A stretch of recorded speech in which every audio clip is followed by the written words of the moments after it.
Hello, everybody. Great to see such an amazing turnout at Stand Up for Nuclear Paris. Looks like there are lots of you. See some of your placards. So my name is Zion Lights, and I am the Director of Environmental Progress UK. But I have a little bit of a story to tell you about my background. Some of you may have heard of it already. So years ago, I got involved in the environmental movement. It's about 15 years probably I've been involved. And I used to shut down banks to protest tar sands investment.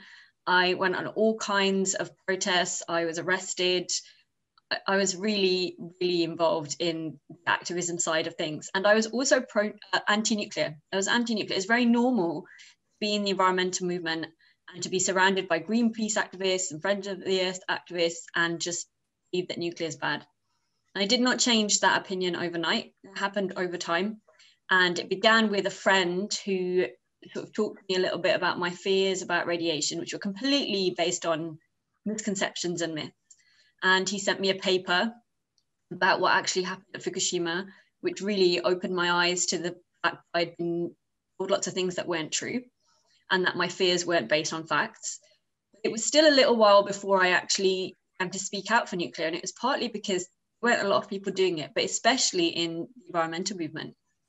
You know, I felt that if I started to do that, I would have to leave all the groups I was in and I would have, you know, nobody. And I've been in these groups for a long time. And I actually was a member of the Green Party and I ended up leaving over the stance on nuclear, which was at that time, you know, very anti. But things have changed a lot over time and it's become a lot more acceptable to talk about nuclear. And I think there are a couple of reasons. I think one reason is that climate change is now becoming the bigger fear and that, you know, it's undeniable that we need a clean energy source that isn't fossil fuels.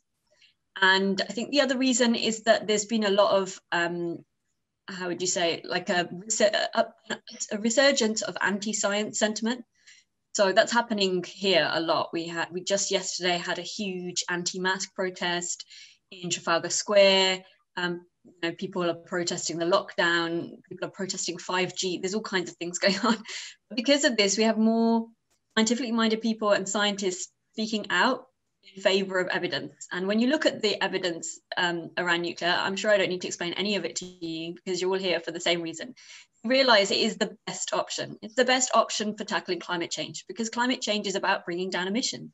And we cannot do it with renewables alone. We have to have nuclear as part of the scenario.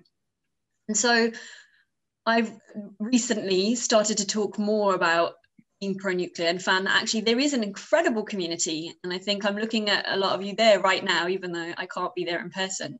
This incredible community is just coming together organically all around the world. And especially here in Britain as well. I founded Nuclear for Net Zero and we've done a couple of protests. We did one just a couple of weekends ago at the beach where Sizewell C will be made. So we need Sizewell C to be built. It's a lot of our reactors, 14 and 15 of our reactors are due to be shut down soon. We need new nuclear over here. So I've been campaigning really heavily for Sizewell C to be built and waiting for the government to make a decision on that. And it's an amazing group of people that have come together from all different backgrounds. And, you know, you hear people saying, wow, I finally have a community I fit into. And that's really important because then people feel that they don't have to stay in their anti-nuclear or anti-science communities because there's a positive space for them to move into. So I'm really excited that Stand Up is taking place everywhere. We actually had an event we wanted to run here, but because of the lockdown restrictions, we weren't able to. I've now pushed that back to March next year. So hopefully we'll have our own stand-up event here in the UK. We haven't really had one before. And I don't want to talk constantly about myself. I feel like I do that all week for my work, just countless interviews and podcasts. So I'd like to open the floor to questions if anybody has any. Thank you very much. Thank you, Zion. Thank you. Please. It's great to have you with us today because it shows that there's a general consciousness, awareness that is growing inside the civil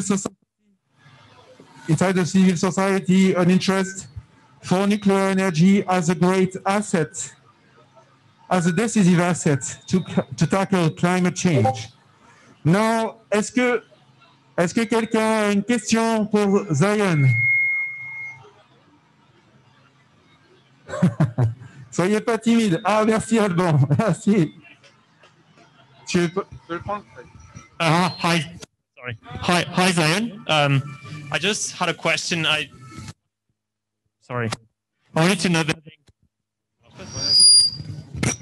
know the link between you being a mother and you supporting nuclear energy. I guess it's having with having a brighter future. But that's just supposing. So if you could go a bit further. Absolutely. So, originally my worries became, to the surface about climate change. And even before that, I was worried about looking around at the natural world and what we were doing to it. Kind of starting to think species are going extinct, what will be around when my kids are older. And I got into a very, sad state. And I think this happens to a lot of people when they learn about the realities of species extinction and climate change.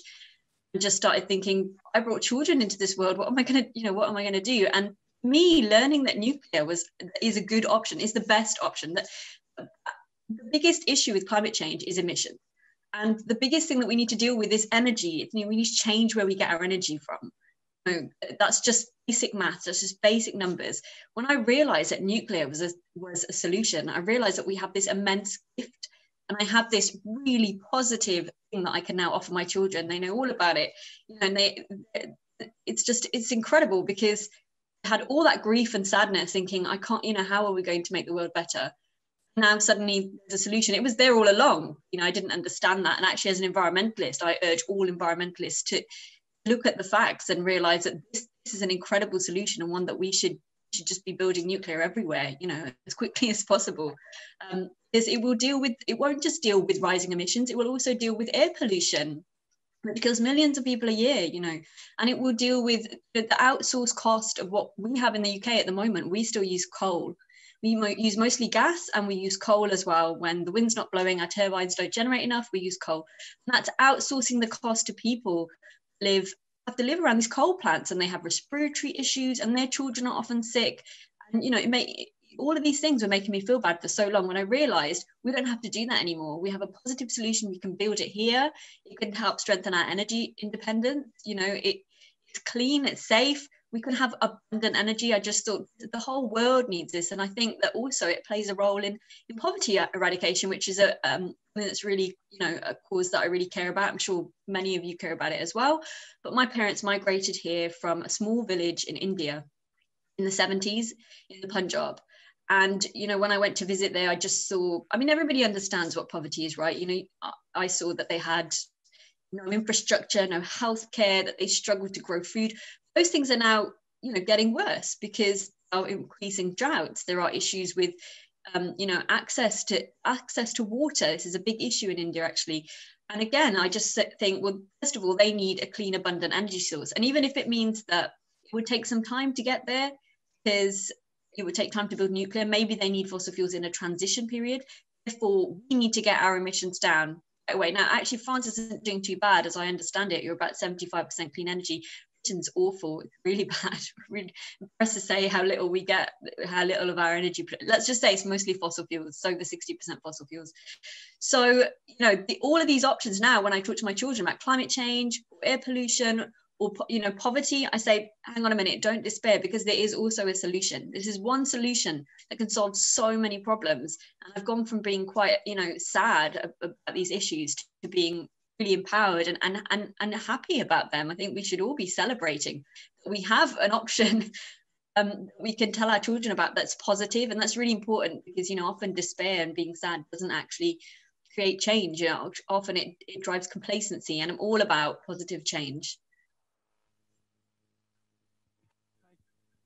Thank you very much. I have another question here. Tu veux venir C'est juste derrière pour le voilà. Hi, Zion.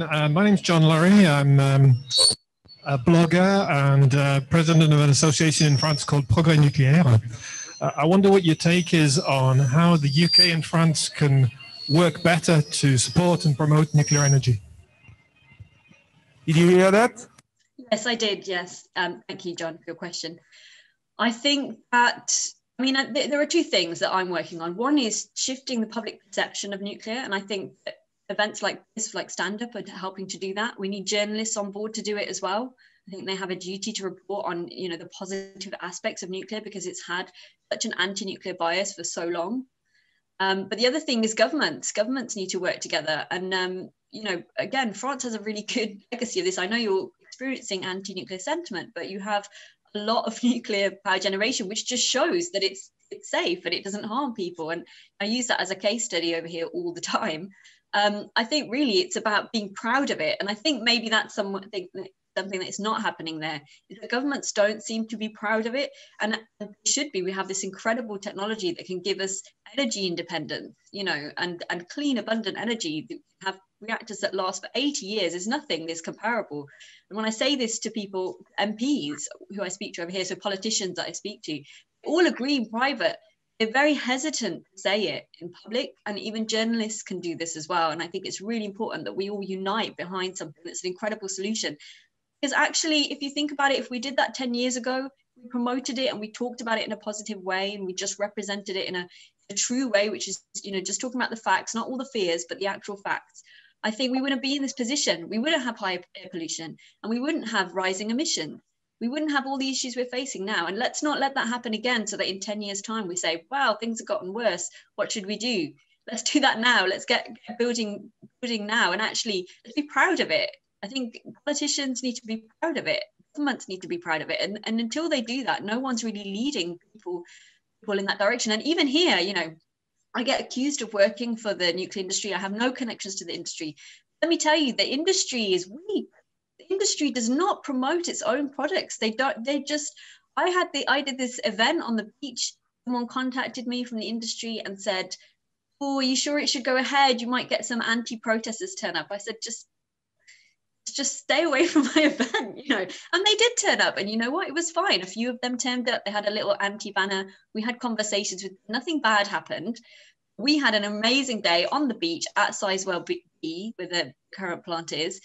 We got press involved. It got national press even, as well as local press, and it generated an amazing conversation. We must not be afraid to advocate for evidence-based solutions like nuclear. I think actually it falls on all of us to do it in whatever way we can. So it's great that you have a blog.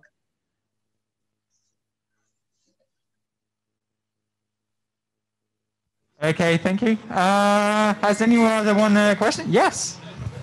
Yeah. Just wait a bit. Hello, Zion. Hello. I was wondering if... Can you hear me? Yes. I was wondering if you...